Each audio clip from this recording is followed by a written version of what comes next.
on YouTube as well. Let me make sure that audio is working.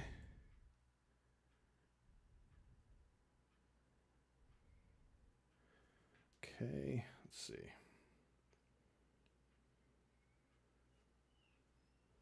OBS audio working. Okay, that's good. Good sign. Check YouTube.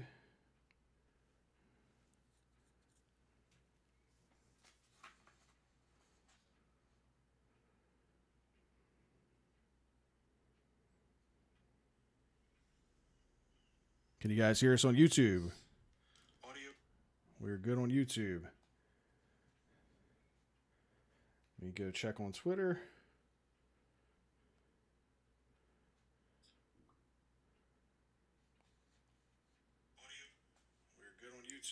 And we're good on Twitter. All right. Moving in the right direction, Ryan. There you go. That's what you get for bringing me on here. Oh, man. Wouldn't be a show with a redhead if there weren't some technical difficulties. I'm telling you. Get ready to go live with episode 64 of the Birdland BS podcast.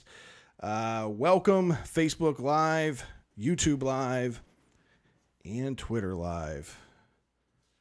I'm ready to go whenever you are, Ryan. You ready? Yes, sir. All right. Let me get this up and going. And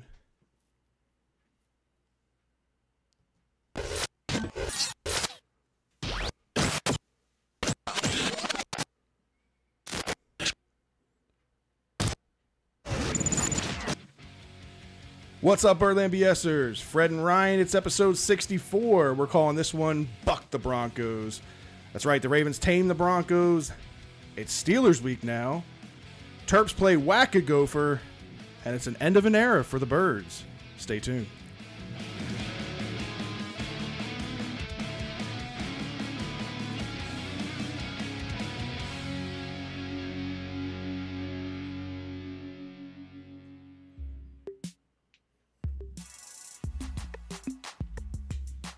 It's that time, so let's take it to the Birdland. That Baltimore home flavor is coming firsthand. Fred, Scott, and Ryan, tell them the word, man. Mixing a little BS to make it work, man. Sports, they got it. On excitement, the topic. Make sure when they toss you the ball, you don't drop it. With all that swag, you're gonna listen regardless. Here comes the pitch, so it's time to get it started. It's Birdland BS. What's up, Birdland BSers? Fred and Ryan in the building today. In the studio, Ryan. Yeah, it's in the studio. It's a rare sight to see a redhead in the studio. Yeah, I don't usually go north of the border, Baltimore County.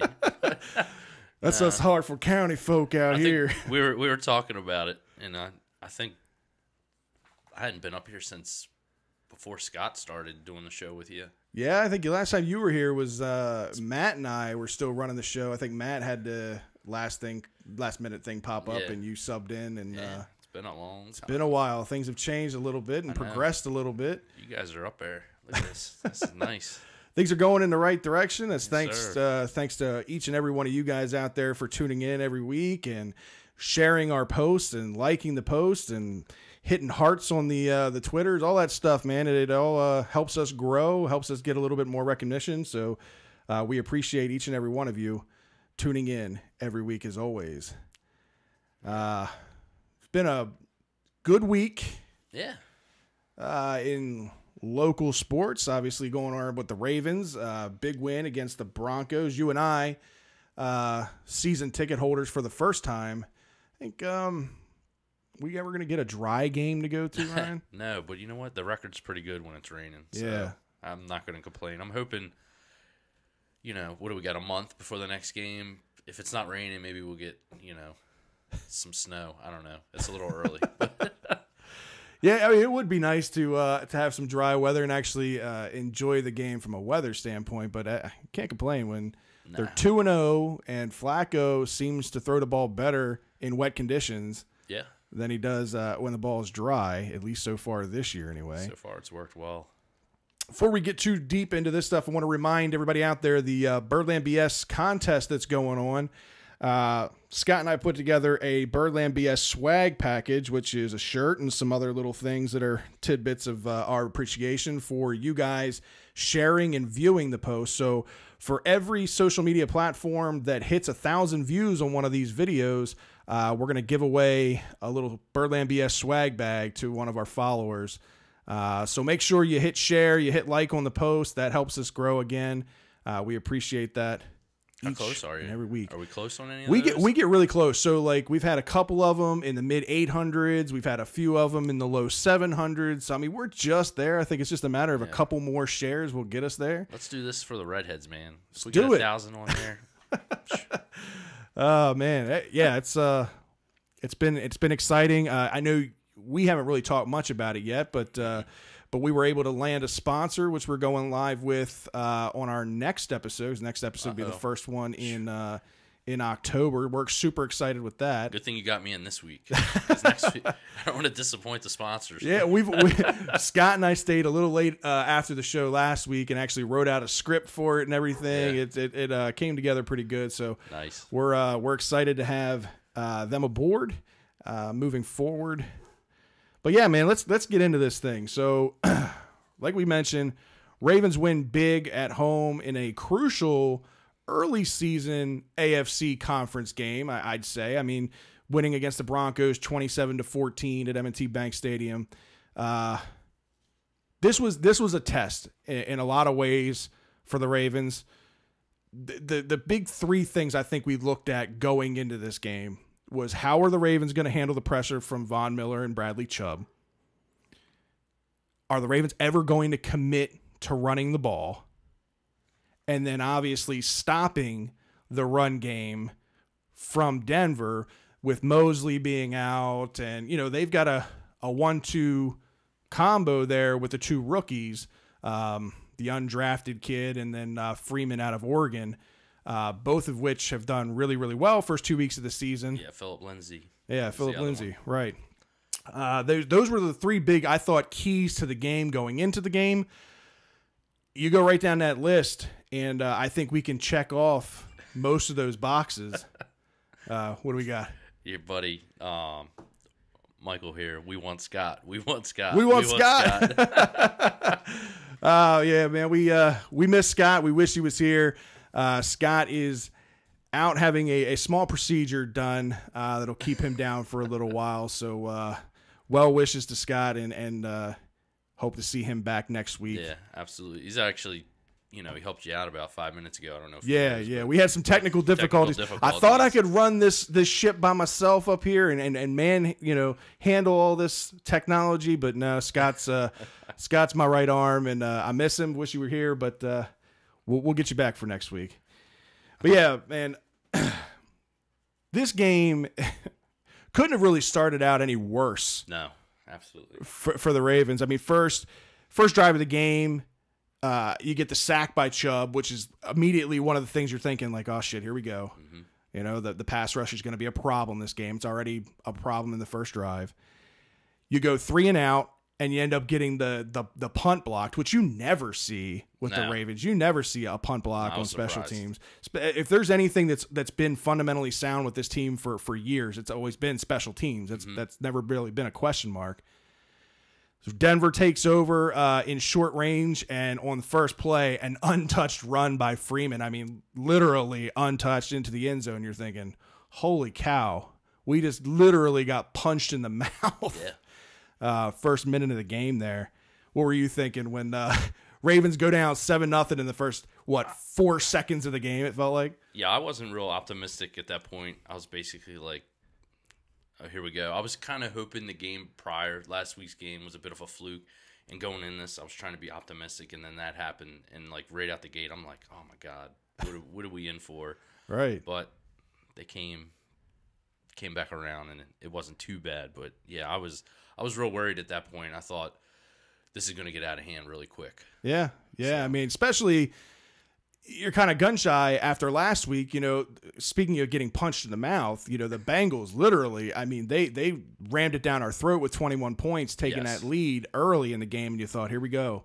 here we go again. Yeah, I thought you were basically going to throw, everybody you talk about one of the keys to the game is running the ball. Right. And I thought, well, if this gets out of hand real quick, here we go again with Flacco throwing, 40, 50 times, and it's just going to get away from that right out of the gate, right. Not even into the second half or even out of the first quarter. So, yeah, I was pretty pleased with the way that the Ravens reacted to everything. Obviously, to come back on the very next possession and march down the field and get that touchdown and tie the game up at 7, I think was big for this team on both sides of the ball. Obviously, the offense, getting the touchdown, but on the defense saying, okay, we're okay. We had a blunder. Let's put it in the past. This is a long game. We still got 50-some minutes left in this game. Let's buckle down and play Ravens football. And outside of that, I think it was a really, really good game for the Ravens all around. The offensive line, in my opinion, stepped up big in this game, considering, again, I think one of our biggest concerns with Von Miller being one of the most daunted pass rushers in the game, Bradley Chubb being one of the new rookie up-and-coming pass rushers, really were held in check pretty well by Ronnie Stanley and Hurst. I think they both did really good. Yeah. So I'd like to see a little bit better, talking about the offensive line, I'd like to see a little bit better play from the guards in the center position. I know Skura going into the year was kind of like our weak point, and I think the Ravens know that. And obviously we just talked about it a couple minutes ago before the show went live. They're addressing that in the signing. They just recently signed, what was the guy's name? He used to be a Bears center. He's a Bears center. I don't really know. It's got a weird names like Haron. Yeah, it's Haron. Ronis. There you go. Grasu. Yeah, Grasu. We'll go with that. I don't know how to say it. So if you listen to any of the Bear fans, they're not singing this guy's praises. I mean, he was a 2015, I think, third round draft pick, maybe. Round pick in 2015. Yeah. Right. He started 12 games over the past 3 seasons. Right. And he had, I think, a ACL injury last year. Actually, he missed his sophomore season because of an ACL, and then he started 4 games last year. So 8 as a rookie, missed the season, and then he started 4. Got it. Yeah, so I mean, it'll be interesting to see if he comes in and picks up the offense quickly, and are they looking to replace Skura, or are they just looking to have an insurance policy in case Skura goes down? Adam from Russell Street Report and I were talking yesterday, and he actually brought up a good point that I didn't really think about, and I hadn't really been paying much attention to. Everybody kind of sung Alex Lewis's praise going into this year, that he was a lock, at left guard, and he was going to be a staple in the offense. I even heard some people saying that, he was a future Pro Bowler, that type of thing, with the way he played. But if you actually go back, and Adam did some digging on the stats on this guy, in 2016, now this is going before the injury, when Alex Lewis was in the lineup, we were averaging 2.8 yards per carry. Okay. When Alex Lewis wasn't in the lineup, we went up to almost 4 yards per carry. So we gained over a yard per carry, which doesn't sound like a whole lot, but it is. I mean, that's especially in the running game, it's huge. And recently, if I've seen any holes, it's been in the center and the left guard position. Yanda's Yanda. He's still kind of getting his feet underneath of him and everything, but he has not been an issue. I've been pleasantly surprised with Hurst and the way he's actually played, because I had very, very low and limited expectations with him. And that's a lot of people. Everybody wanted to see Orlando Brown in there, so nobody was really singing his praises at this point. Yeah, but what this does for Flacco, when you give Flacco time, I mean, you see the benefits and how much better he is as a quarterback. I mean, I think I saw a stat on Twitter earlier today that they talked about Flacco had, if not the fastest, the second fastest time release from the time the ball was snapped until he got the ball out. He had like the fastest release time in the league going in last week, which is pretty surprising, for Flacco. But man, some of the throws that he made in this game were surgeon-like. I mean, he fit them in windows that he could not have put the ball anywhere else. If he'd have put the ball anywhere else, it was an incomplete pass or even an interception. You know, he had the 44-yard long pass to John Brown. He had the through the seam pass to Mark Andrews down the middle, which literally could not have been thrown anywhere else. He was definitely making some plays that he had in the week before. Yeah. But what was good, I think, with the offense was seeing that they did commit to the run, even though they weren't having the most success in the run game. Yeah. Denver's defensive line is a stout defensive line. Nobody's really going to hammer the ball down their throat. So you can't abandon the running game. You had mentioned it earlier. We said this last week. You can't expect Joe Flacco to throw the ball 50 times a game and that be a winning formula. It's just not the winning formula. It's never been the winning formula. You've got to commit to the run, and regardless of whether it's working or not, you got to stay with it. And that was what we were able to see in this game was Buck Allen and Alex Collins. Although the statistics weren't pretty, they were able to grind out some tough yards. Yeah, and you talk about Buck Allen. A lot of people, I've always said he's kind of like a mediocre player. You get what you get with the guy, but I think this year you're starting to see a little bit more out of that guy. Right. You're starting to see him. I don't want to compare him to like Westbrook, but he's getting more involved in the pass, and it seems to be making a huge difference. And obviously, the guy's finding the end zone. I think he's got a touchdown every game. Right. But I really like that, and it was a huge turnaround from last week. I like the way the offense is going. I like that they're committed to the run, and that they're vocalizing that, and that they're following through with it. Right. And I like how they're using Buck Allen, and at this point, who was that? Kenneth Dixon is an afterthought at this point. Yeah, Kenneth who at this point. Exactly. Yeah. So. I think one of the big things that I've seen huge improvements on, and this was kind of the popular stat going around the past couple of days on social media, is how efficient this team has been so far this year in the red zone. That's always kind of been my knock on Flacco and really the Ravens offense for many years is they've always seemed to play well between the 20s, but once they get inside the red zone, they struggle. Yeah. I mean, field goals aren't a problem for Justin Tucker from inside the red zone, but as far as getting touchdowns, this team, if you haven't seen this stat, this team is 12 for 12 in the red zone this year, all 12 touchdowns. And what's even more surprising when you dig a little deeper into that stat, 12 for 12, it's an even balance. 6 and 6 passing and running touchdowns. You wouldn't expect that, especially with as pass heavy as the offense has kind of been over the past, the first 3 games of the year. But man, that's huge. If this team can continue to put up, now they're never going to be 100% for the entire year. That's unrealistic. But if they can stay in the 70 to 80% range throughout the entire year, that's going to be huge for this team moving forward.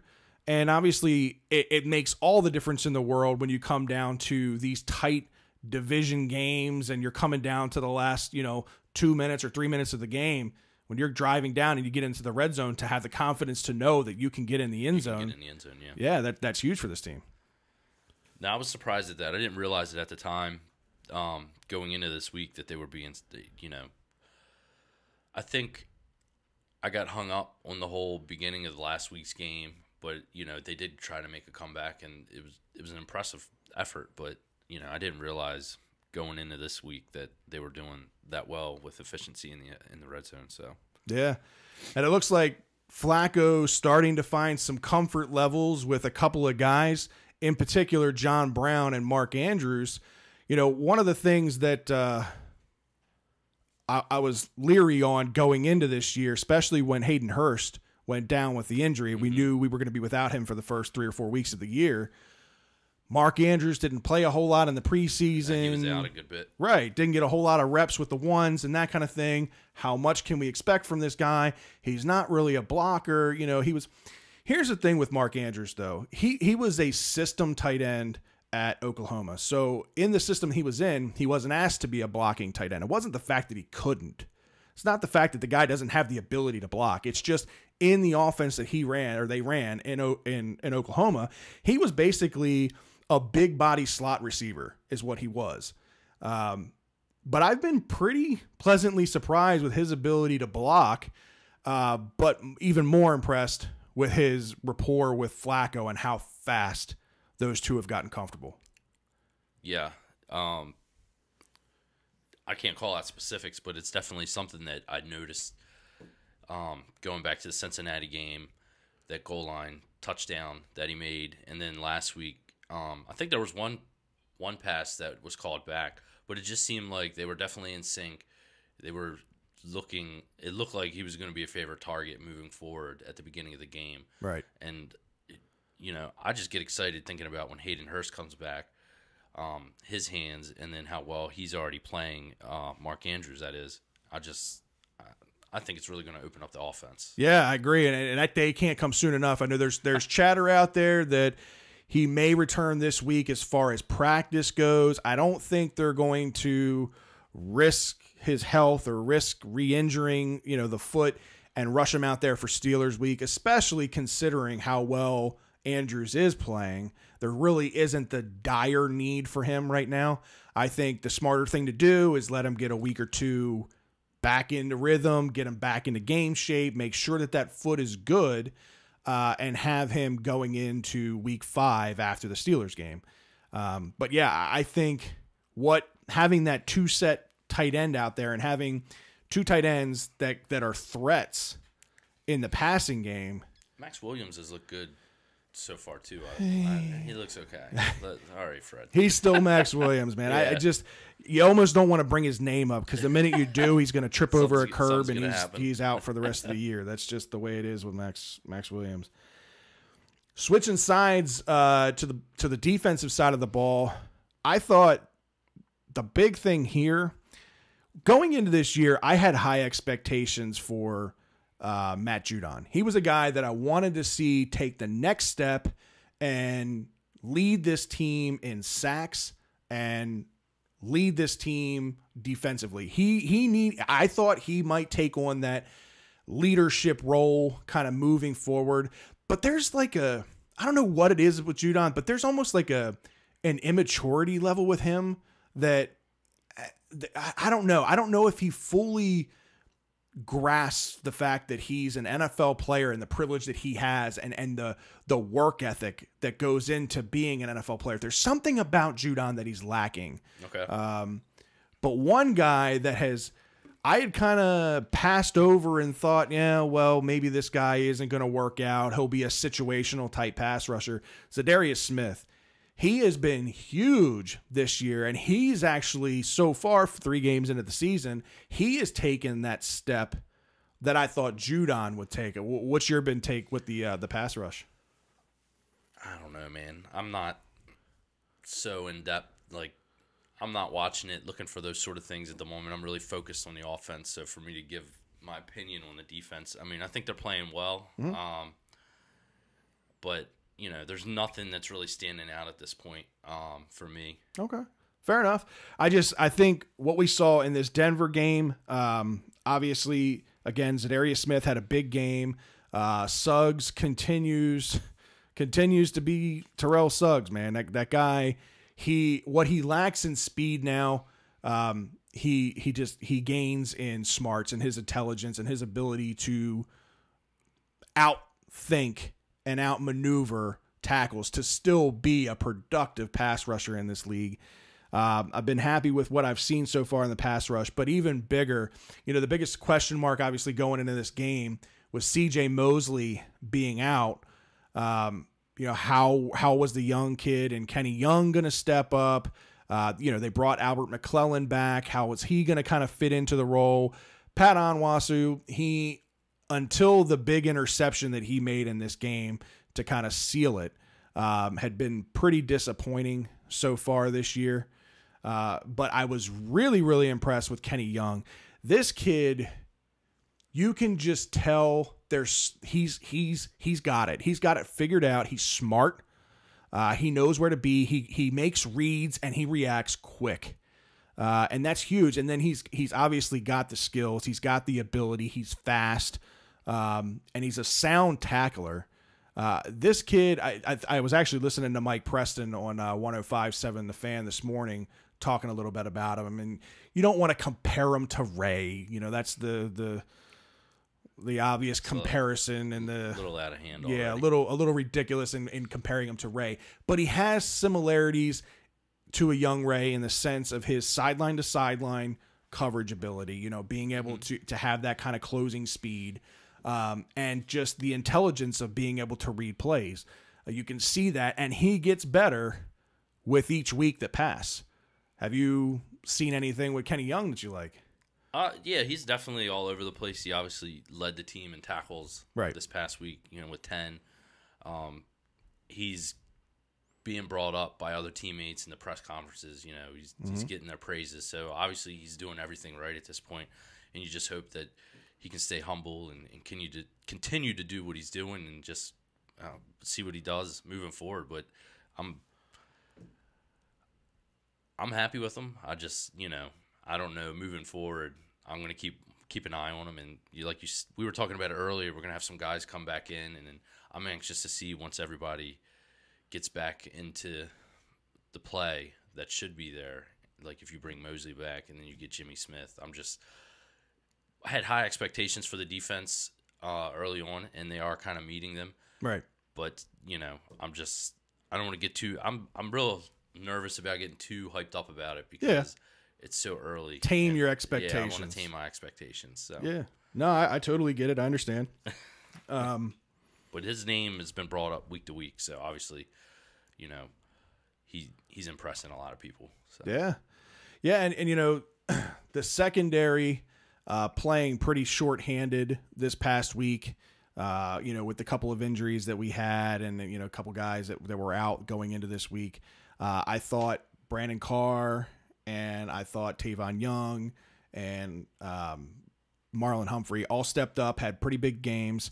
Again, I didn't see Weddle, whereas Weddle seemed to be a little out of position in some of the plays against the Bengals. I think he played a pretty solid game. I was actually pretty impressed with Tony Jefferson, which Tony Jefferson honestly has been a pretty big disappointment. A little bit of a bust for you. Yeah, he coming in, I thought he would be a really good fit in this defense. I like his personality, and I like his toughness. I like what he brings to the field. I don't know if he's the right fit for this system. Unfortunately, a lot of players are system players, and you gotta have the right player for the right system. And I think you have two similar safeties in Weddle and Jefferson. Neither one of them are that good in coverage. They're more box safeties and safeties that are good against the run and that kind of thing. Weddle, just not that he wasn't at one point in his career. I mean, he's in the latter half of his career, obviously. He's lost a couple of steps, but that's why I was super excited with Deshaun Elliott, the kid that they drafted out of Texas this year, and the progress that he made just in the short little bit of time that he was in training camp and what he was showing.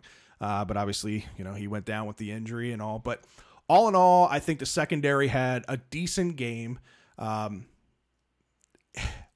it goes back to the pass rush. Case Keenum was kind of running all over the place. Didn't really have a whole lot of time to get too comfortable back there, which, again, makes all the DB's lives a lot easier. Absolutely. So that was huge. They did, overall, I think, what was it? 3 quarters they held them scoreless through the back end of the game. So that first quarter obviously seems to be seems to be their Achilles heel, kind of like the Orioles getting through the first inning of a game with some of their pitchers. The Ravens so far this year have seemed to struggle early on in the game, but then end up getting comfortable as they get further along into the game, all based on adjustments. But look, this team so far through 3 games is the top-rated defense in the NFL. And considering how short-handed they've played, I mean, they've had quite a few guys. No Michael Pierce, no Willie Henry, C.J. Mosley obviously out this past week, Jimmy Smith still suspended. He comes back after the Steelers week. these are not just role players. These are important cogs to this defense. You get these guys back, and this defense could be firing on all cylinders and be a real problem for teams in the AFC. There's definitely improvements from last year. Absolutely. With what's been done so far with Wink. So what has not improved and was kind of a telling game for me, the special teams in this game. I mean, we mentioned it earlier with the first drive of the game and the blocked punt. So you had Koch's blocked punt on the first drive, which led to the Broncos touchdown. You had Tucker's field goal block in the second, which is kind of debatable whether that should have been a call or whether or not, that's kind of... Sounded like it should have been. Yeah. Based on what the NFL had said. Yeah, I don't know how the rule book reads. I don't know if the rule is just simply you can't jump the center or you can't jump the lineman in front of you. You can jump, but you can't get like a running start. You can't get a running start. See, and that's the thing. Did he really get a running start? To me, it didn't look like it in the replay that I watched. It sounded like he moved or something. I don't know. What? Yeah, I guess that's. I don't know. What constitutes a running start? Right? Is it you have to have 2 or 3 steps, and that's the running start? Is it one step? What is it? So again, a debatable call, but nonetheless, I mean the guy timed it perfectly, and you don't see that with this team very often for them to have this bad of a game on special teams. And then the other thing that you don't talk about him, you don't think about him because he's just so automatic, and you don't really worry about him. Morgan Cox, he had quite a few high snaps in this game, none of which ended up costing the team in any kind of way. But, the first one I saw when we were up at the game, and, even being in the upper deck, I could see it. Yeah. I thought, man, wet football, it is what it is, things happen. And then the next one, same thing. Thank God Sam Koch is a great holder. He was able to handle the ball. Sam Koch is a damn good athlete. Yeah, he's great. All in all. But for him to be able to handle those high snaps and get the punt down or get the field goal down in time, Justin Tucker was able to nail 2 52-yard field goals with ease. It's just, I guess sometimes we take special teams for granted and what they do every week, but you could see how teams that have issues with special teams, how much of a difference that could really make in a game. Oh, yeah. I mean, a blocked punt puts them in scoring position. One play later, it's 7-0. You just had the ball, and now it's 7-0 the other way. A blocked field goal, that changes the field and where they're starting. That could have been picked up and returned for a touchdown. Yeah, absolutely. There's just little things that you just, again, you take for granted. You don't think that it's going to be an issue with this team, and we saw it rear its ugly head, hopefully for the one and only time. It was uncharacteristic of the team to see a punt and a field goal block within the same game. Right. When's the last time you saw that happen to those guys? Yeah, never. It's you hardly ever see it. The one thing, I wasn't, and I meant to look this up prior to the show, and I apologize for not doing so. You mentioned Lindsey, the running back from Denver. They had the 1-2, combo there. Well, he was leading the league in rushing. Yeah, I think he was third. I think he was third in the league in rushing total yards coming into this game. And he was gouging us early. Mm-hmm. He gets ejected after a play that you and I are sitting in the upper deck like, what the hell is going on? Why are they taking so long? What's going on with this call? From our point of view, we didn't see what happened with Lindsey. No. I still don't. That's what I meant to say. I meant to look this up prior to the game to see what he was ejected for. I don't even know why he was ejected. I don't know if it was like did he stomp on a player? Did he, grab somebody's face mask and shove it in the... I mean, what happened? I don't know. So for you guys out there that are on the live stream, if you know why Lindsey was ejected, let us know. Nothing on that, but earlier, James was talking about you're only allowed to be on the 1 yard or within 1 yard of the line, and he was like 2 or 3 steps back with the block field goal. Ah, okay. So apparently it's a there's a certain amount of space allowed.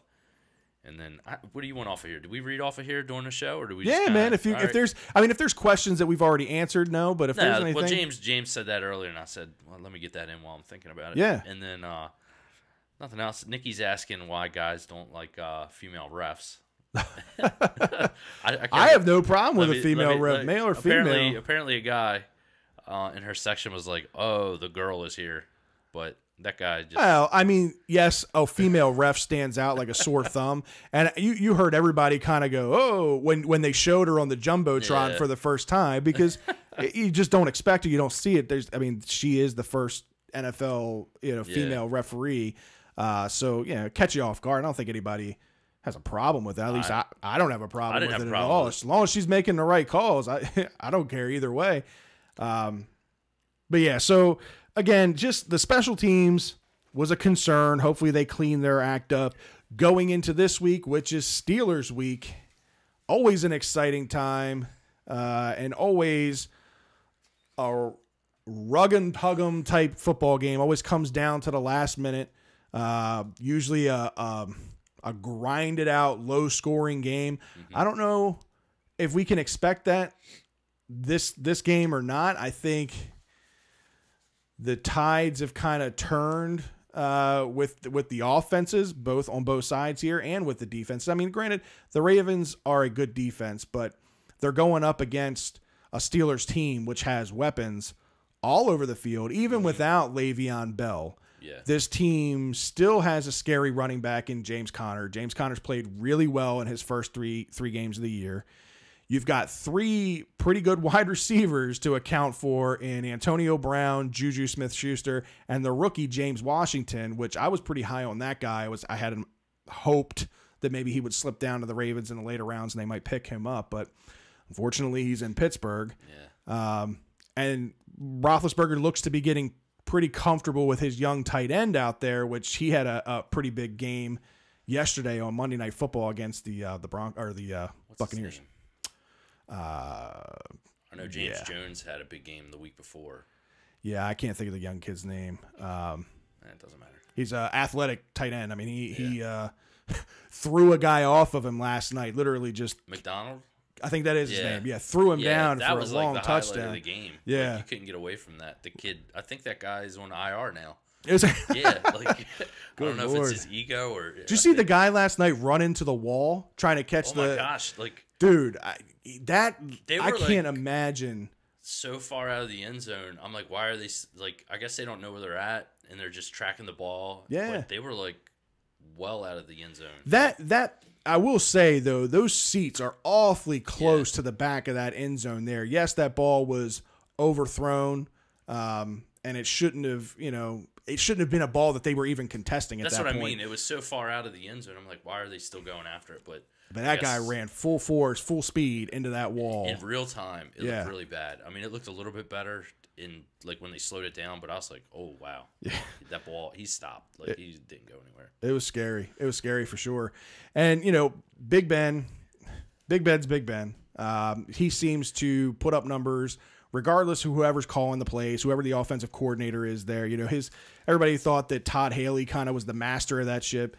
Ben Roethlisberger is the one that's in control of that offense. They must have a really good line because I feel like Big Ben has like infinite time back there.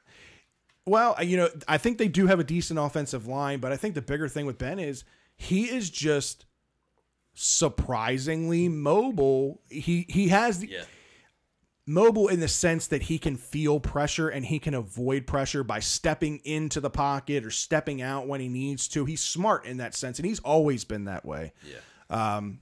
There was a play last night where the Buccaneers are trying to get back into it, and it's on a third down play, and Ben, he's running around for his life in the pocket, not really running outside, moving back and forth in the pocket, extended the play long enough right before he got hit to throw a completion on third down and get the first down, which basically sealed the game for the Steelers there and wrapped it up there at the end. He's a guy that you got to account for. Terrell Suggs and him have obviously the history. Yeah. I'm sure Suggs will be in his ear. First thing, first play. There's definitely history, but I think there's definitely respect as well. Oh yeah, absolutely. That's one thing with this series. As much as I dislike the Steelers and it's a rivalry, it's a different kind of dislike for the Steelers than if you compared it to baseball. Like my hatred for the Yankees and my hatred for the Red Sox, those hatreds are totally different than my hatred for the Steelers. Yeah. I respect the Steelers. Exactly. I really do. I respect the way that they play. I respect their talent. But we just want to beat them every week. Yeah. You know, they're the ones that are there every year at the top of the division, giving us issues. That's the team we got to go through if we want to win the division. And things don't look to, I mean, yes, they're 1-1-1 at this point, but don't get it twisted. The Steelers will be there at the end of the year. Oh yeah, competing for this division. They've had rough starts before, and they always come back. Or we have a lead on them in the division, and we're always neck and neck with them at some point. And they've won enough Super Bowls to where, you know, they're always going to be a contender, and not much has changed in the last 2 decades with that team. Right. I don't even know. Well, going into this game, you know, we're actually going into this season, really. You know, Scott and I had kind of done some season predictions, and we kind of went down the schedule. And I don't know how you look at it, but when it comes to the Bengals and when it comes to the Steelers, I always split them. I always say, yeah, we'll win one and we'll probably lose one. Yeah. Same thing with the Bengals, right? Well, they already lost their first one with the Bengals. They lost on the road, you know, in Cincy. You could easily say, well, then if they lose this game, not a big deal because, you know, you expect them to lose one to the Steelers. But to start the year 0-2 in your division, yeah, it's not a good look. Not a good look. It puts more added pressure later on the year that you have to win those games. You know, there's no excuses. You've got to win those games.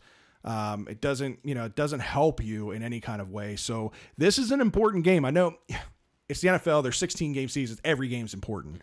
But when it comes down to division winners, especially now with this BS tie that the Steelers have, it's going to throw everything off. It's going to throw everything off at the end of the year. If the Ravens and Steelers are deadlocked in this division, that tie could put the Steelers on top of us. So this game becomes pretty critical. I'd like to see the run game continue. I'd like to see them stay committed to Collins and Allen. Flacco was right on that cusp. I think he threw 40 times in this game against the Broncos. That's like the limit of where you want to be with Flacco. So I still think it was a pretty good balance. I'd like to see it maybe 32 to 35 is like Flacco's sweet spot, I think. Okay. I'd like to see Collins and Allen get going a little bit more in the running game. I hope they completely ditch the Lamar Jackson bullcrap package stuff. What did you think? He came in, I think, once. Yeah. And we scored a touchdown. Not on that play. Wasn't it on that one? No. I thought it was I think he came in twice. Maybe. But the one that stands out to me the most, and I could be completely off base here, Flacco, in my opinion, Flacco does not like this package one bit.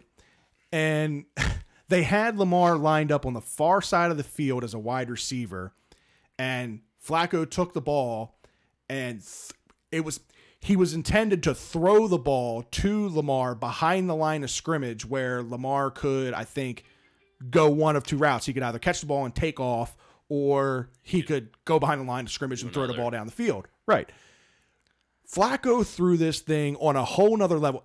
It must have been 110 mile an hour. He threw this thing about as hard as he could. Lamar looked at the ball and said, nope, I'm not touching that. Didn't even extend his arms for it. You know, I was listening again to the radio this morning, and some people were saying, oh, you know, I think Flacco was throwing it away because, you know, he thought the play was a bust or whatever. To me, it looked like Flacco threw that thing as hard as he could and just said, here, catch it if you can type thing. I really, really don't think Flacco is a big fan of this thing. Like, hey, you don't belong out here. Right. I'm going to wing this thing at you. Right, exactly. I'm not going to do anything to better your career because all that's going to do is look bad on me, you know, and hurt me in a kind of way. So I agree with you on the whole Lamar thing. I don't think he should be out there. I thought there was one play. I thought it was a touchdown, but my memory's horrible. But, you know, they did have a run play where he was out there, and it might have opened it up a little bit, but the run game might have just been a good play. It could have been anybody out there, you know what I mean? But I thought maybe, but I still, obviously Joe's playing well. keep him out of there. Let him sit on the bench. Let him learn, and just go about your business. But yeah, I totally agree. Get Lamar out of there. Yeah. And let him learn from the sideline at this point. And then if you get up 40-0 again, then you can put him in there. But outside of that, I don't think he needs to be out there. Yeah. I like I said, it's just you don't need to run the risk of getting a kid hurt. It hasn't done anything positive for you yet in the 3 games that you've played. I don't see the benefit to it. Yeah. It's really not. It's not benefiting the team in any kind of way right now. And if I can sense that Flacco's not happy with it and Flacco doesn't look like he wants to participate in it at all, I'm sure they can see that on the field as well. And I'm sure people are talking about it somehow, way in the locker room. Absolutely. Absolutely. But before we get into the predictions for this game real quick, I got a quick question for you. So the other day, Sunday, Jimmy Garoppolo went down with a serious knee injury. Actually tore his ACL. He's out for the year. They're bringing in, I think, Tom Savage and some just journeyman BS quarterbacks. I heard like Matt Moore. Yeah, just like guys that have been around for a little while, but never really amounted to anything in the NFL.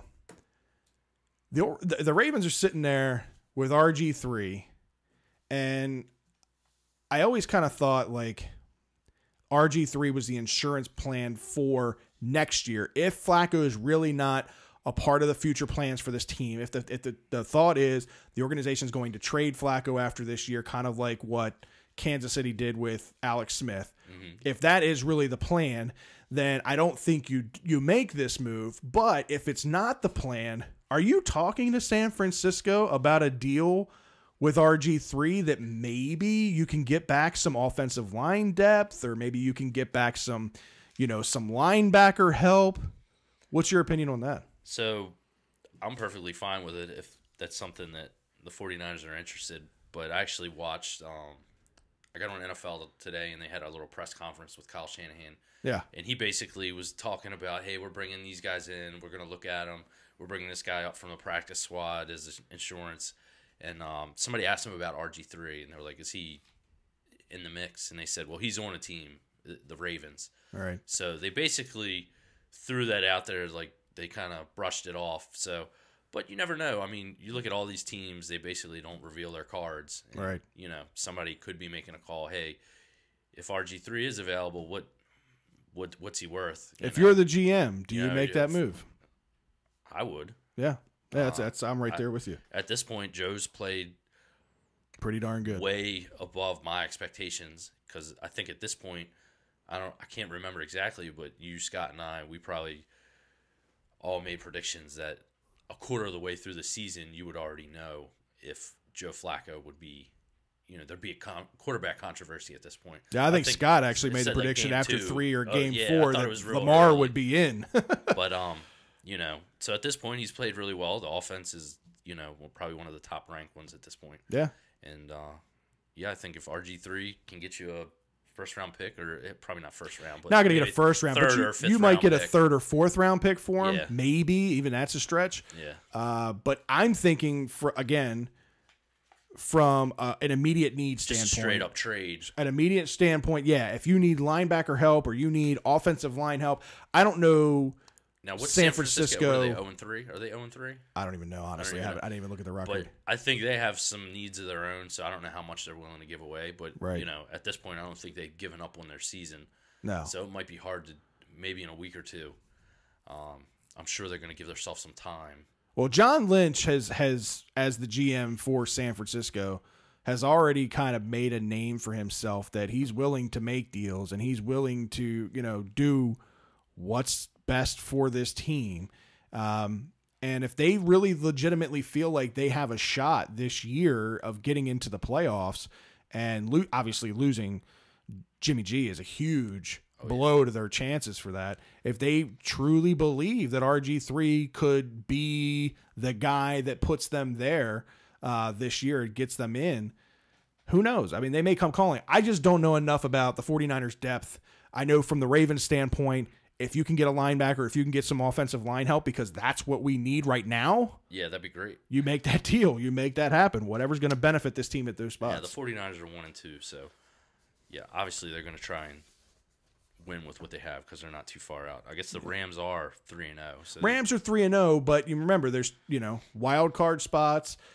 Seattle's not what Seattle once was. Arizona just brought in their rookie quarterback this past week, so that division's still wide open. Even though now here's the other thing with the Rams too. Rams, as good as they are, their 2 starting cornerbacks, Talib and Peters, both injured. Both injured now. So that team becomes a little bit more susceptible in the passing game. So we'll see how that plays out. They're still a really, really good team. I know the Chargers put some points up on them. Nothing crazy, but right. Well, let's get into our predictions for the week. After last week's game, Ravens Broncos, Scott and I know, Ryan, you didn't get your chance to get your picks in. So Scott and I had the Ravens both winning. I had them 23-21. Scott had them, or I'm sorry. Yeah, you got that flip. I had that backwards. I did have them 23-21. Scott had them 17-13. Ravens ended up winning that game 27-14. So both won a game there. Thursday night, Jets and Browns, what ended up being a very, very entertaining football game.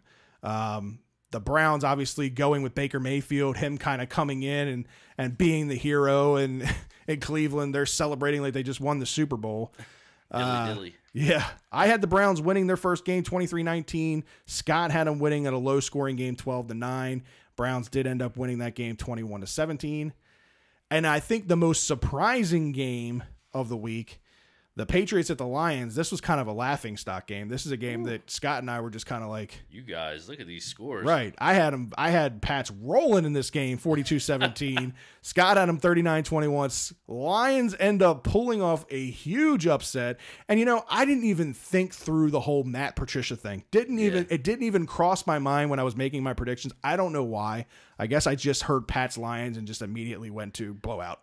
Like that's the first word that popped in my head. So I obviously didn't do a pick, but I do a pick'em league, right? And I definitely took the Lions.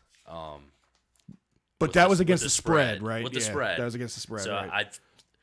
I figured they would cover. So I did good on that. Well, you did good on that. The rest of the teams, horrible. Yeah. So the Lions end up winning that Sunday night game 26-10. Monday night, last night, and again in another pretty fun and entertaining game. Steelers jumped out early in this game, but the Bucs, and Ryan Fitzmagic, after throwing 3 interceptions early in the game, worked the team back into field goal range, but just ran out of time. I had Steelers winning this game 35-31. Scott had Bucs winning this game in a landslide, 31-17, but Steelers end up winning 30-27. So on the year so far with our predictions, I am sitting at 3-1. Scott's at 2-2. And we'll hop right into this week's game. Thursday night, Vikings at Rams. Vikings coming off of a huge disappointment against Buffalo. And Buffalo kind of having their way with the Vikings defense, which was completely surprising. Rams, like you mentioned, sitting at 3-0. Ryan, how do you have this game going? Down on this other sheet. I printed it out there. It's on there. Oh, is it? Yeah, it's underneath it. Oh, jeez. R. Yeah, I got the Rams 32-24. Yeah, so you feel like it's going to be a high-scoring, close game, yeah? Yeah, the Rams have looked good. Obviously, like you said, they got a couple guys on defense out, but I think their offense is perfectly fine, and I think they can manage the Vikings. Yeah. I'm not sold on. After the Bills game, I really don't. That kind of what swayed me. Right. I thought the Vikings were a little bit better, but I guess Kirk Cousins got some weaknesses. So. Yeah, and they showed this past week. That's for sure. I think we're all on the bandwagon here with the Rams. Scott actually has the Rams winning 27-21 this week. I took the Rams 24-20. All of us have this in a pretty decently close game and a pretty high scoring game in the sense that everybody's scoring over 20 points. Sunday night, obviously the big game that everybody cares about. Sunday night football in Pittsburgh. The Ravens go up to Heinz Field. This is a game that maybe we're being a little homerish with. I don't know. All of us seem to be on the side of the Ravens here, but all of us have a little bit different array of scores in this game. Ryan, you seem to think that this is going to be a shootout. Yeah, I got it. And like I said, I am being a homer here. I'm going with the Ravens, 35-32. Last couple games, I've been able to watch the Steeler games, and they've been shootouts. Ben's putting up a lot of points. I'm hoping the Ravens can keep pace, and I'm just putting them a little bit over the top. Yeah. I'm right there with you. I think that this will be a shootout. I think that there's going to be some big mistakes in this game as well. I think there's going to be some big turnovers. So much so that I think Flacco throws for 300 yards. I think Ben throws for 300 yards. But I think Ben throws a big turnover in the fourth quarter, late in the fourth quarter, that allows Flacco to drive down the field for a game-winning touchdown. Ravens beat the Steelers in Pittsburgh 28-23 is how I have it. Scott also has the Ravens winning 21-17. Sherry Reedy, 27-24. 27-24 Ravens. All right, Sherry, appreciate you tuning in as always. Monday Night Football. Chiefs, probably one of the more exciting teams to watch this season, considering how well Pat Mahomes played. On the road against the Broncos, coming off obviously the loss to the Ravens. Broncos always seem to play pretty good at home. They've got a pretty intense crowd there, but the Chiefs, man, they look almost like a video game on offense, ridiculous. man. They've got weapons all over the field. I mean, they've got wide receivers. They've got a great tight end in Kelsey. They've got a good running back in Hunt, and now they've got this ridiculous quarterback in Pat Mahomes. I know it's only 3 games into the year, but he's putting up numbers that have never been put up in the NFL in a 3-game stretch, and he's doing it in his first, well, not his first 3 games, but his first 3 games as a full-time starter. Well, last week it was his first 2 games. Now it's his first 3 games. Yeah, it just keeps going. He's moving forward. I mean, like you said, you got the deep threat with Tyreek Hill. Right. Clearly one of the fastest guys in the NFL. I mean, Kareem Hunt, Kelsey, one of the top tight ends, and then you got this kid. I mean, he is like, I didn't watch last week's game because we were at the Ravens game. Right. But the game I did see the week before, I mean, he's just accurate. Yeah. I mean, he's just throwing the ball. I mean, I'm jealous. And he's accurate whether he's in the pocket, whether he's on the On move. the run, it does not everything. matter. I mean, Like, this guy can throw the freaking football. We were talking about it earlier. He's on my fantasy team. I drafted the guy. And Fred says I'm biased because he's on my team, but I'm just excited to watch this kid play because he looks like he's that good. I feel like I'm watching something special. Well, So, we again, you talking about it earlier. I think, and I'm right there with you. I'm just excited to watch this kid play, and I'm excited to watch a few teams this year. Mm-hmm. Baker Mayfield out in Cleveland. In a way, I'm a weird closet Browns fan. I think we all both. know. I think both of us are in a weird kind of way. And I'm just excited to watch. I was having so much fun watching that Browns and Jets game. I thought, Browns and Jets on Thursday Night Football. Who the hell wants to watch this game? we were even texting each other because we were both obviously watching. Yeah. And I have Jarvis Landry, and I was like, nothing was happening. Right. Tyrod was like, he couldn't do anything. He was like, basically, I don't know. He just crawled up into a ball and would get tackled. He couldn't even get the ball out of his hands. And then Mayfield comes in, and it's like, whole new ball game. Yeah. It was like, what the heck just happened? Everything, the energy level, everything about that game changed completely once Yeah, Mayfield came in there. It was just night and day difference. They had the I can't remember the guy's name, but I think he was the center or he was the lineman for the Browns. Oh, Joe Thomas. Joe Thomas, that's Yeah. it. He was there, and he's like geeking. He's like Yeah. going crazy, Right. And it was just fun to watch, just because like, granted they're in our division, and there's a whole like we took the Browns from them, which that doesn't really affect me because we got a team. Right. Obviously, it's more on their end. Yeah. But you would think there'd be like.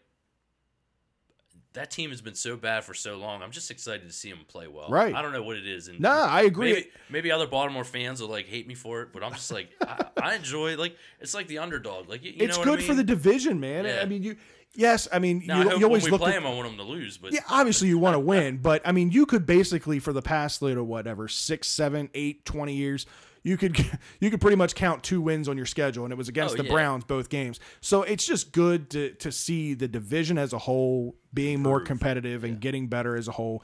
And I think the bigger picture, talking about just being excited to watch some of these other teams like the Chiefs with Mahomes and with Baker Mayfield, I think the difference here is we're starting to see a change in the tide at the top of the NFL. We're starting to see the Peyton Mannings retire. You know, the Tom Brady's getting to the end of his career. You know, Ben Roethlisberger talking about hanging him up. You know, some of these guys that have been around forever that you just equate with being in the NFL year in and year out. You're starting to see them kind of drift away, and you're starting to see the new faces. And I think that brings some excitement to the league. Yeah, absolutely. So getting back to the picks, Chiefs at Broncos Monday night. Looks like I think we're all on the Chiefs bandwagon here as well. I've got the Chiefs winning in another high scoring game, 34-31. You have it in yet another high scoring game, 40-28. And Scott has it at 36-28. Yeah, I'm right there with you, Scott. So it looks like this week there's no room for improvement. We're all either all right or we're all wrong in these game predictions, considering we all made the same picks. We'll see if that shakes its way out the same way. Some things never change. Next week. That's right. It's time for a social media shout out. Ryan, you are monitoring the Facebook feed. Right. Who have we seen coming in and out of the Facebook feed tonight? All right, let me go. We got Sherry Reedy as always. Appreciate you. Scott Foster. Hey, Scott from the hospital bed. Oh, Matt Guy. Hey, what's up, Matt? Lamer. Your buddy Michael Telford. Oh, okay. Chibs? Yeah, that's Chibs. What's going on, Chibs? That was a while ago. He was the one that said we want Scott. I think he was jealous of my beard. Gene Wilkinson. What's up, Gene? James, as always. And then Derek Tisdale, Nikki, and who else? Austin Pfeiffer. Is that Blazar? That's Blazar. Nice. There he is. What's up, man? And that's everybody. Oh, and going back to the whole 49ers thing, I missed this from James. He thinks that Sam Bradford's going to get cut, and then he might go over to the 49ers when they release him. That would be interesting. That actually makes a lot of sense. I mean, I get it, but I don't know if they're in the same division. I don't know if the Cardinals are willing to help out the 49ers in any kind of way. They're going to pay his salary regardless. No, apparently, if he's not, depending on, he signed a contract or whatever. I heard it today. If he's released before a certain time? No. If he doesn't play his certain position or something like that, he gets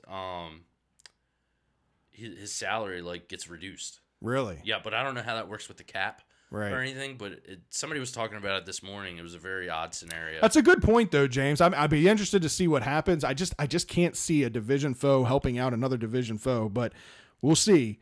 On Twitter, we got a few people coming in and out of the room. A Bonacorsi, I think that's Adam. We were talking about earlier from Russell Street Report. Appreciate you tuning in, Adam. Justin Boyd's on here too as well. Appreciate you tuning in, Justin. Urbaz Sean.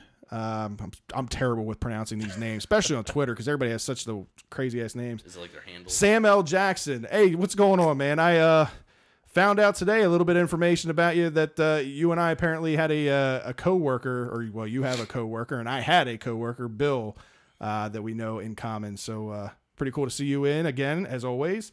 Gerantige, man, you guys got to come up with some better these Twitter names, or at least something that's easier to read. I have a hard time with that. But YouTube, unfortunately, I'm not monitoring your comments today. It's just too much for me to handle up here. I got mission control going on here. I've never seen so many. Fred's got 2 tablets and 2 laptops. Tablets and laptops galore. I don't have Scott here to help me. Oh, man. He'll be back next week. Oh, man. I still love you, Redhead. Either way. You know me. You had to beg me to come on. So moving on to some Terps football, some college football, in a very impressive game. A game that was big, game that the Terps needed. Terps beat Minnesota at home 42-13. Huge game going into the bye week before they take on 19th ranked Michigan. This was a total tide changer in where they were last week. Last week against Temple loaded the box and really put a stop to the Terps running game. Terps had 432 yards of offense, no turnovers. That's huge. I mean, that's a winning combo. I mean, just the 432 yards is enough in itself, but not turning the ball over is huge. We saw a better mix of the pass and run. Kasim Hill didn't have a huge statistic day, but he was 10 of 17 for 117 yards. You saw him get DJ Turner involved. DJ Turner had the 54-yard touchdown in the second quarter. It was good to keep, Minnesota a little off balance. That was the problem against Temple, was the Terps just committed too much to the running game, and the Temple was able to stop them. I didn't get to watch any of it. I had to work Saturday, so. The Terps have a serious set of backs. They have a serious set of running backs. Anthony McFarland, the freshman, is the real deal. This kid, he had 2 touchdowns runs, one of 26 yards and one of 64 yards. And then you had Johnson coming into the year, who was supposed to be the big ball carrier for this team. They've done a really good job of spreading the ball around in the offense. But Johnson still with an 81-yard touchdown at 11 carries for 123 yards, 315 yards of total rushing.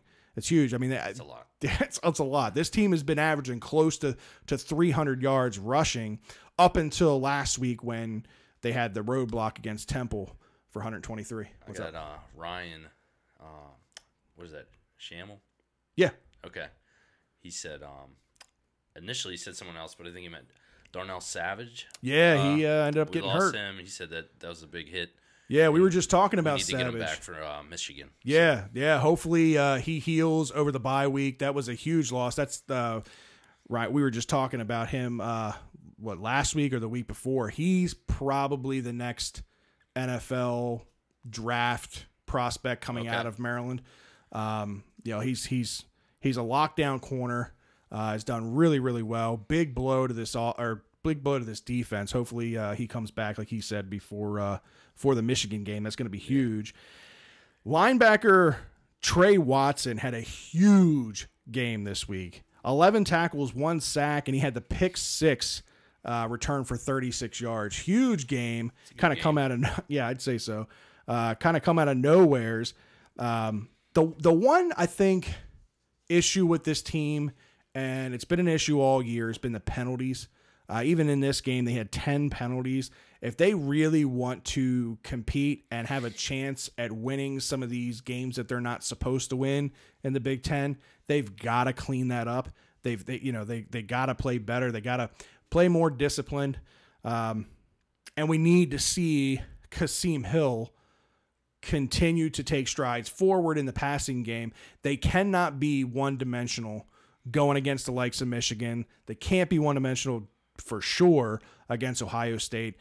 Ohio State, man, it's a love-hate for me. I love Ohio State. That's your team. That's right? my team. So for those of you that are now that don't know this out there, my father from Columbus, Ohio, grew up obviously right down the street from Ohio State. I grew up an Ohio State and Maryland fan, so I have love for both. And back then it didn't matter because I was loving an ACC team and a Big Ten team. Now it just so happens that they're both playing in the Big Ten, so it's hard for me.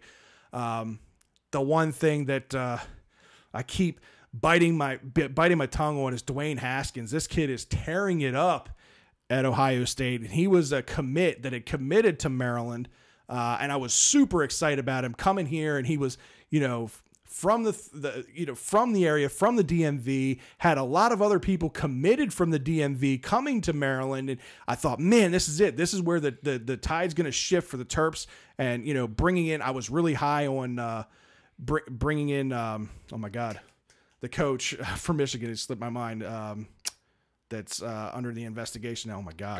Durkin, yeah. Durkin. I was happy, bringing in Durkin, bringing in, Haskins. This is going to be it for Maryland. Then you want to go to that game? Haskins, we should go to that game. I'd love to go to that game. Absolutely. If I'm around, we'll go. Yeah, we'll make that happen. I'm sure. At least you can root for Ohio because they're probably going to destroy them. But no, I'll still root for the Terps. I mean, I'm a bigger Terp fan than I am Ohio State fan, so don't get that twisted. But there's that soft spot for me with Ohio State. I was like, is that a home game? Because if you're that into them. Yeah, I'd love to go to that game for sure. Go. Last time I went to a Maryland game, it was versus one of the Virginias. Virginia Tech or Virginia? I think it was Virginia. Yeah. and that was a while ago. It was fun though. Yeah, that's a lot of fun, especially the pre-games, the tailgates and everything. Those are on another level compared to the Ravens tailgates. I might be out of town. It's November 17th, so we'll take a look at it. But yeah, again, Maryland with a big win, 42-13. They play not this Saturday, but the following Saturday on the road at number 19 Michigan, who is 3-1 on the year. I think they're number 14 now. Are they number 14? Okay.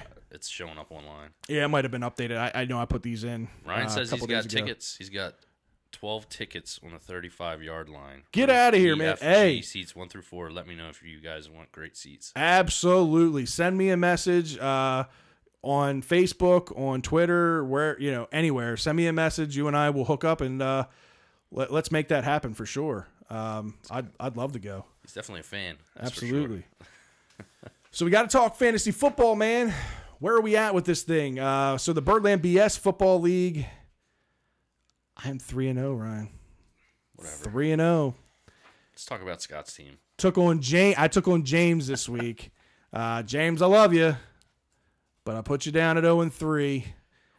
141-98. Yeah, I mean, you still had a good game, 98 points, but I went a little over the top there with 141s. I actually led the league this week in highest points, 141. Scott, though, I hate to pick on you when you're while you're in the hospital, but lost a barn burner to Joe Reinhardt. Man, this is where that half point thing comes into play, the fractional points. Yes, we did not talk about this.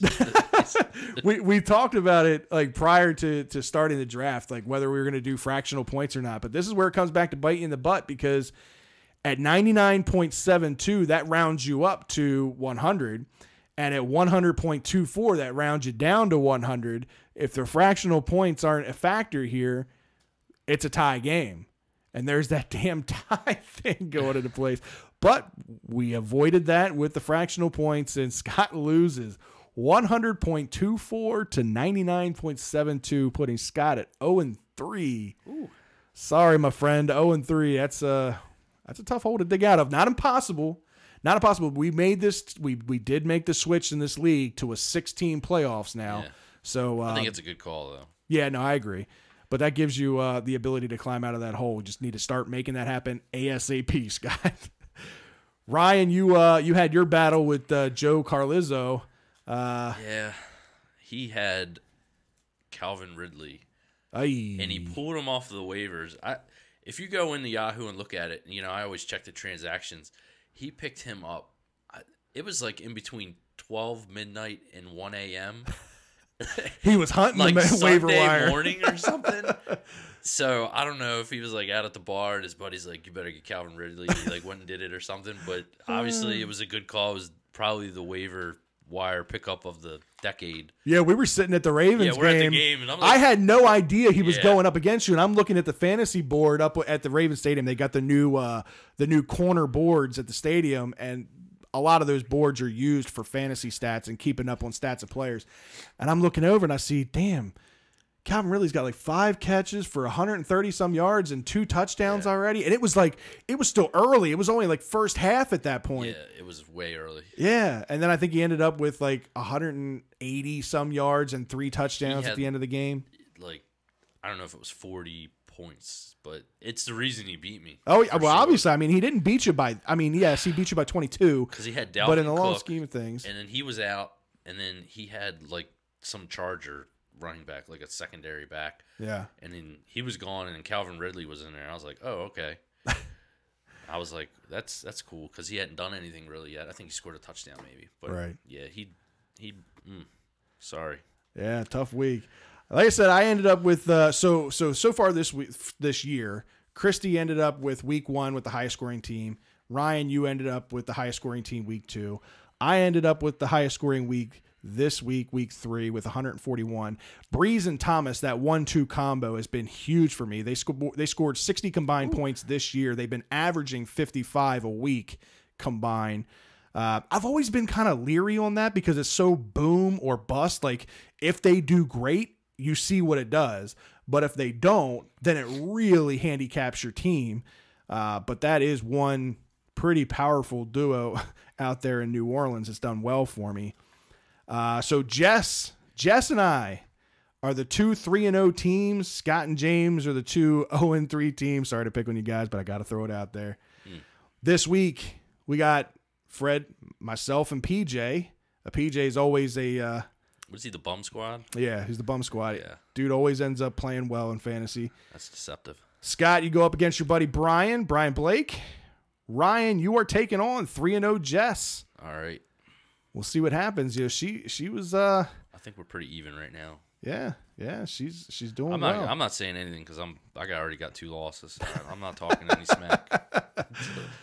In the Baltimore League, I know Ryan, you weren't a part of the draft on this, but this is a Birdland BS team that we have in a league with a bunch of other podcasters, a bunch of other local sports bloggers. Last week, we went up against Michael Telford, if you're still listening, Chibs, from the Russell Street Report and Neutral Zone Infraction podcast. We slaughtered him 133-80. It's a 53-point. Is that like the blowout of the week? That might have been the blowout of the week. It was pretty bad. That game was over early. But you make sure you go check out Chibs. He's on Twitter at ThisIsChibs. And check out his podcast, the Neutral Zone Infraction podcast. You can follow that on Twitter as well, NZI Podcast. This week we go up against Mr. Fantasy Guru himself, KZ, Ken Zales of Pressbox Online. Currently sitting at 2-1, right there with us in the league. Be sure to check him out at Fans Fantasy on Facebook, or on Twitter, and at pressboxonline.com/fantasy. Projections have us winning this game 126-114. But as Scott and I say every week, projections mean absolutely nothing in fantasy football. But so far, they've done pretty well for us. We'll see. That's always look. Ken's got a lot of pressure on him. Ken is the fantasy guru. I was going to say, he's the fantasy guru of the group, so he's got some pressure to win this league. Well, at least make the playoffs and make a strong showing. So hopefully we can catch him on a bad week and move to 3-1 in the Baltimore League. That's a lot of fun with those guys. Be sure to go check out at Baltimore1 on Twitter and follow everybody on the league. A lot of good personalities, a lot of funny personalities. Always good time talking with those guys. So Ryan, it's been what? Maybe 2 months since you've been on the show? Oh. It's been a while. 2 months? It's been a while. Probably 6 weeks. Do you even know what this is? Oh. I do. You know what this is? Yes, sir. I actually been listening the last 2 weeks, so I'm pretty up to date on you and Scott and these fancy technological things you got going on here. 2-minute warning. That's right, Ryan. It's the 2-minute warning. You are on the clock this week. All right. Ryan, you ready to go? Yeah, 2 of these things we discussed, but I'll skip them, and then if I need the time, I'll just be a little bit redundant. All right. Well, Ryan, your 2-minute warning, it starts now.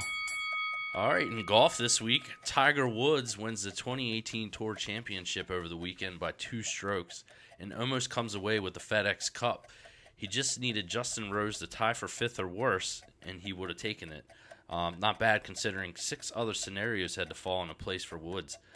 It was Tiger's 80th career victory on the PGA, and he looked primed for a comeback. So I think a lot of people are getting excited about Good for Tiger Tiger, Woods. man. Good for him. I watched a little bit of it that morning. It was, I don't know, it's hard not to watch. I don't know. I what like to it see is. him win. It's good for golf. I don't know why I'm rooting for a guy that's like pretty much a millionaire, but billionaire. With all the focus on protecting the players in the NFL, specifically the QB, some players seem to be having their way on offense. Obviously, we talked about him earlier. Patrick Mahomes has passed Tom Brady and Peyton Manning for throwing the most TDs through a team's first 3 games with 13. And also, journeyman quarterback Ryan Fitzpatrick becomes the first player in NFL history to throw for over 400 yards in 3 consecutive games. It's pretty insane. It's pretty Obviously, these new rules are benefiting some of these guys. Another record was broken in the NFL by Drew Brees, passing Brett Favre for most consecutive completions in NFL history. think they passed the 6,500 mark. Also, reports have finally come out that the Pittsburgh Steelers are taking calls on trade offers for running back Le'Veon Bell. It's about time. I drafted this guy, and it's been brutal. But early word is that the Jets have expressed interest. And also, I know the Orioles are out of it, but not all hope is lost. The Atlanta Braves, or the Orioles of the South, had clinched the NL East title with former Orioles Nick Markakis, Ryan Flaherty, Brad Brock, and Kevin Gausman. Also, O's pitching coach Tom Cheedy, and Dave Wallace. There you go. You got it in, man. You got it in. I skipped the 2. I was like, I was doing it at work, and I was reading it really fast. Yeah. It was literally like a minute and a half. I was like, crap. But I think, the nerves and just not doing it in a while helps. Yeah. Speaking of the Orioles, I know I don't want to beat a dead horse and, just talk about how bad the Orioles have been this year. That's the easy thing, right? So the biggest news surrounding the Orioles right now, there was a tweet. Some Nightingale guy, I don't even know who he is, put out there that the Orioles are expected to not re-sign Buck Showalter at the end of the year and are expected to offer a contract to Dan Duquette moving forward. Scott and I have kind of put our opinions out there about how we feel about Dan Duquette, about Buck, and about what this team should do moving forward. What's your take, Ryan, on Buck leaving, Dan staying? Is it the right move? What's your opinion? I think they need to clean house. Dan obviously made some trades, and he got a lot of praise. Right. I guess the idea that he was orchestrating these deals. A lot of people were skeptical because we didn't know the future of the clubhouse, and is he really making these moves because we don't know if he's staying or not. But I think it's a little too late, in my opinion. A lot of that is a result of the poor performance of the team, right? Because you don't have to go too far back in time to see a team that that was in the playoffs. Right. So we really fell off a cliff pretty quick. And I think I like Buck. I think, obviously me and you, we experienced the playoffs with Buck here, and it's a great experience. And I really do like the guy. I think I used to look forward to, at the end of the game, the press conference. I just wanted to hear what Buck had to say because he's an intelligent guy. He's an intelligent guy. And I always enjoyed that. And I actually, even though I should have been in bed, I'm like, I'm going to stay up. I'm going to hear what Buck's got to say. Right. And Duquette, just going, a season and a half ago, the whole Toronto thing, mismanaging different players, the pitching staff doesn't seem to be able to bring the arms up. I just feel like there's so much wrong with the team, and to keep any part of it is just wrong. I don't think one guy deserves it more than the other to stay. I think they both deserve to go. And I think it's just it's so bad this year. It's hard to look at it any other way. But what are your thoughts? Well, I mean, Buck to me is kind of cut and dry. I've always been kind of they need to clean house and just start from scratch, right? Mm-hmm. That's what I've been saying. That's what Scott and I both have said. Buck, if you're just talking about Buck specifically, Buck just comes with an expiration date. Like, that's just been his career. He's been a great manager for a short period of time with clubs, and then he gets to a point where it's I don't know if the message becomes stale, or if he just loses the clubhouse, or people just don't buy into him anymore. But after about a 4 or 5 year period, he tends to, expire like bad milk, man. Yeah. Right. So that's kind of my take on Buck. I love Buck. I love what he's done for this organization. I love everything that he's done as far as turning the tide here. But I wish him well in his next endeavor. That's how I feel about Buck. Yeah. The Dan Duquette situation, I kind of mapped some things out here because there's a lot to the Dan Duquette situation, and I wanted to make sure I covered everything. So I took some notes down of some things that I was thinking about. So here's how I feel about Dan. Dan hadn't been a GM in baseball since his run with the Red Sox in 2002, right? He brought him in here. The Orioles brought him in 2011 with Buck. So, I mean, he was out of baseball for basically 9 years. And I think this is all my opinions on stuff, people. So don't take this to heart. This is just my opinion. I think during the interview process, the Orioles liked Dan, but they wanted him to run the team a certain way. And basically told him, here's what we want our GM to do. We have good pieces. We have some young pieces. We're not focusing on international signings. We're not allocating a ton of money to scouting. We want you to add pieces through free agency to put us over the top, make decisions based on the current roster players, but biggest priority, get us back into the playoff race. That was Dan Duquette's kind of mission number one when he first came into the clubhouse, right? Flash forward, and that's what Dan and Buck did. Without question, that's what they did, considering we lost for however many years it was. Was it 14 years, 15 years, 17 years, however long it was? 97. Yeah. Well, we didn't have a winning season for 14 seasons. Right. 97 was the last time we were in the playoffs and the last time we had a winning season, right? Yeah. So it'd been 14 years. So he's here for 2011 to 2018, 7 seasons, because he came in at the end of 11. His first season as GM was 12. In those 7 seasons, he's had 3 trips to the playoffs in 2012, 14, and 16. He had the 1 AL East title in 2014, which he was named the Executive of the Year. He had 1 trip to the AL Championship in 2014. It's easy to forget some of these things that he's done in his time here, right? And we all kind of labeled him Dumpster Dan, right? In the way that he kind of went about his things. He made some really good moves early on, dumpster diving and kind of finding some gems for relatively minimal costs, like the, Nate McClouse of the world and, some guys that the other teams had maybe given up on, but he brought them back to life here and kind of got the most out of them that he could get. The big signings, and you can kind of argue who some of these were, whether it was Dan or whether it was Brady that made the signings. This is where things start to get a big question mark for Dan, right?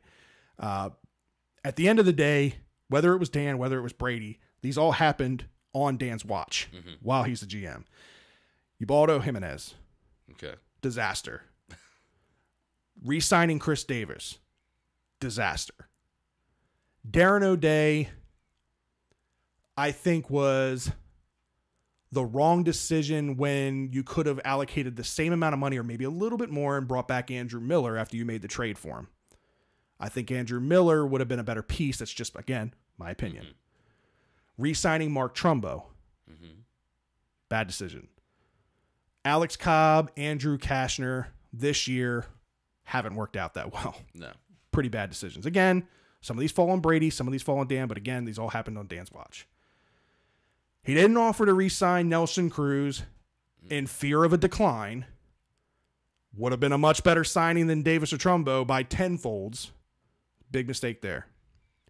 He failed to open contract negotiations with a once-in-a-generation player like Manny after his knee surgery in 2012 when he said he was open to signing an extension back then, but didn't do it. You let a clubhouse leader and still pretty productive player in Nick Markakis walk in fear of a lingering injury he had at the time with his shoulder or his neck. You never replaced him. And I'd say he's doing pretty damn good out in Atlanta. Yeah. Let's not also forget, like you mentioned, he wanted to jump ship mid-contract for a job in Toronto. He asked out of his contract to take another job with another club. It's a pretty big no-no for a GM or anybody. Now, with all that said, we're stuck with expiring contracts of Buck and Dan at the end of this year. So something has to happen for this offseason for this team's future, right? Are there really any blow you out of the water type GMs beating down the door for this job? No. I wouldn't know. There's not. There's nobody There's nothing attractive about this job right now. There's nobody worth anything credible. You're not getting a Theo Epstein. You're not getting anybody that has, really good credibility. Yeah.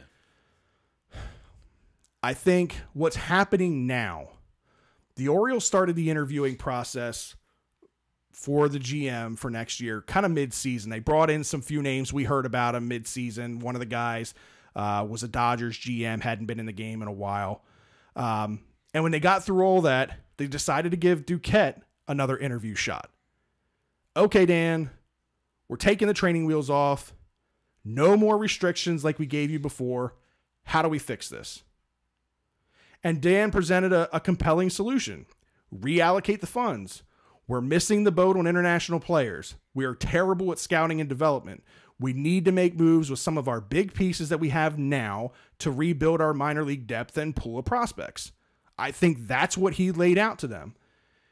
Final piece would be to bring in a manager that can handle all these changes, a change in philosophy, somebody who's going to change the mentality of the clubhouse. And I think that interview ultimately led to a decision or to an agreement, whatever it may be in the front office, that Dan would be the best option out there right now to right the ship. That's how I think we've gotten to this point that we're at. I just don't think that there's any